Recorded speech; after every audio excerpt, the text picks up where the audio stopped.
मैं ये नई कविता आपके सामने पेश कर रहा हूँ जिसका नाम है अनुभूति। अनुभूति शीर्षक इसलिए है क्योंकि इस कविता के माध्यम से जो भी मैंने बताने का प्रयास किया है वो एक अनुभूति के तहत ही हो सकता है।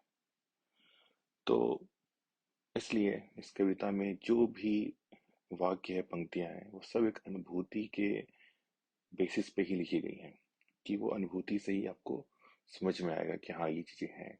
जैसे कविता की पहली पहली पंक्तियां हैं, ईश्वर का आशीर्वाद पड़े सब पर समान।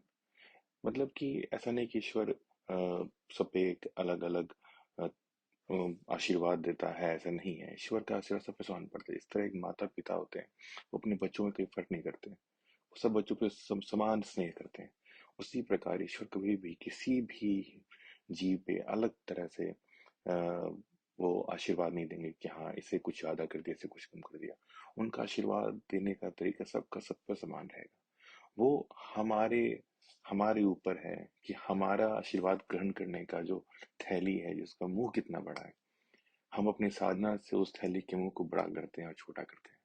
अगर हमारी साधना तीव्र है तो हमारा थैली का मुंह बड़ा होगा और जाहिर सी बात है जो ऊपर से आशीर्वाद आ रहा होगा वो उसमें ज्यादा समाएगा। अगर थैली का मुंह बंद होगा तो आशीर्वाद आता रहेगा, हम कुछ ले नहीं पाएंगे। तो इसलिए ये सारी पंक्तियां जो भी इस कविता में है वो सब एक अनुभूति के आधार पे है। और कविता सुनिएगा और अच्छा लगे तो जरूर कमेंट कीजिएगा।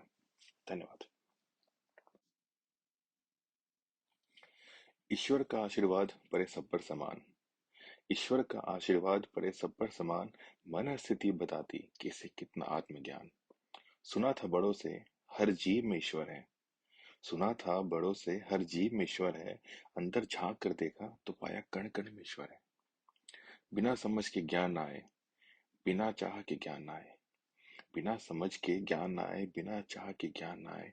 विश्वास जब बदले निष्ठा पर वो हनुमान सा वैराग्य पाए। आएंगे मधु कैटव और महिषासुर अलग अलग रूपों में। आएंगे मधु कैटव और महिषासुर अलग अलग रूपों में। जो मन को संयम में रखे वही आगे ज्ञानी कहलाए।